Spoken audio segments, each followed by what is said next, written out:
Magandang araw mga kaibigan. Pag-usapan natin ngayon yung PDEA leaks hearings. Magtutuloy pa ba ito ngayon na bago na ang liderato sa Senado? Inamin po ni Senator Zubiri sa kanyang interview sa Net25 yung dalawang dahilan bakit siya sinibak, kinodita sa Senado. Una, yung People's Initiative or Charter Change na kinontra ni Senator Zubiri.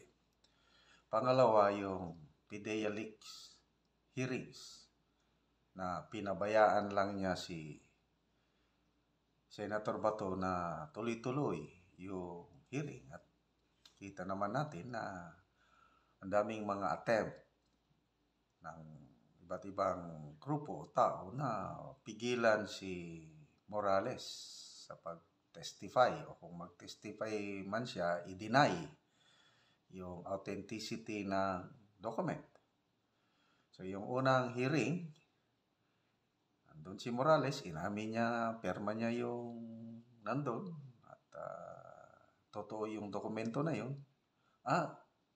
Si Senator Bato bilang police, investigador, PNP chief, nag-conclude na authentic yung dokumento. Totoo yung sinasabi doon.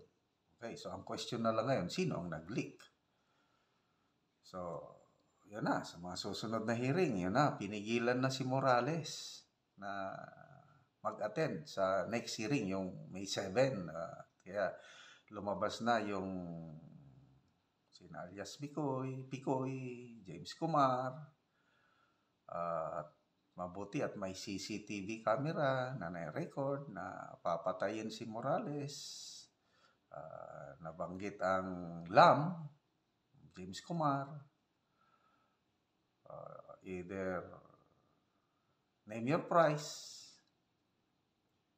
babayaran nila si Morales basta hindi lang mag-attend, o kung hindi man siya magpabayad, papatayin siya. Ayun, so very clear indication na gusto nilang pigilan si Morales na mag-attend sa hearing. Kaya lang, nandun, nagtuloy pa rin, tuloy-tuloy. So, ngayon, ang mga kongresista, pinabati ko si Bato na dapat itigil na yung walang saysay na hearing dahil wala man daw napapatunayan. Sinungaling daw si Morales. Kaya kinontempt ni Jingo Estrada, nakakulungan si Morales. Gusto nila talagang ihinto ang PDEA leaks hearing. Sabi naman ni Senator Bato, hindi siya magpapatinag. Ituloy niya yung mga hearing, yung nasimulan niya. Hinihintay niya itong si Kumar na mag-attend. Ngayon, nawala na si Senator Zubiri na very independent-minded. Binibigyan na niyang kapangyarihan yung mga committee members mag-conduct ng motu proprio investigation. Kaya tuloy-tuloy lang si Bato. Ngayon, si Escudero na. Matutuloy pa ba ang hearing? Hindi kaya nila sisibakin si Senator Bato bilang chairman? Kasi kaya nila yan. Tingnan nyo. Ang unang change, yung Senate President, bago na. Senate Pro Tempore, si Jingoy Estrada na. Wow, happy na ngayon si Jingoy. Na-promote. Siya na ang pangalawang pinaka-powerful na senador dahil Senate President Pro Tempore. Nabago na rin ang Senate Majority Floor Leader. Wala na si Senator Villanueva. Tolentino na. So yung mga chairman ng mga committee na yan, pwede nilang baguhin. Pwede nila, kasi sino yung majority decides. Gano'n. So ako, personally, nangangamba ako na matanggal sa pwesto si Senator Bato as chairman ng Committee on Drugs, Dangerous Drugs and Peace in Order. At kung matuloy yan, edi wala na. Sinong ipapalit? Baka si Jingoy, wala na. Stop ng hearing, di ba? Okay, mabuti na lang. Nag-press conference si Senator Bato kahapon.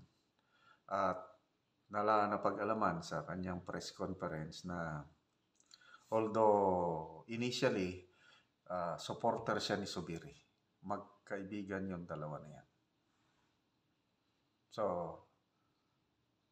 yung original 14 senators o 13 senators na sumuporta kay Escudero, yung majority na Senate President, wala si Bato.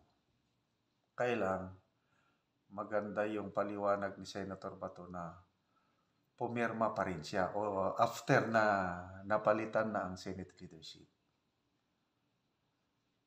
Plano pala ni Bato, Senator Bato, na mag-join na sa minority kasi lumalabas ngayon itong sina Senator Zubiri, Ligarda, Villanueva, yung mga sinibat.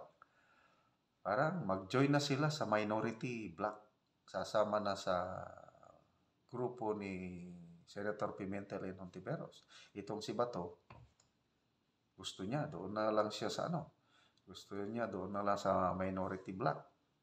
Kaya lang, napakiusapan siya ni Senator Tolentino and Bongo, mga kapartido niya sa PDP laban, na kung pwede, sasama pa rin sa majority block si Bato. At no choice si Bato, kundi sige na lang, dahil may kasunduan pala itong tatlo na hindi sila maghihiwalay. So ngayon, ito, good news. Pumirma na rin sa resolution of support si Senator Bato in support kay new President, Senate President Escudero.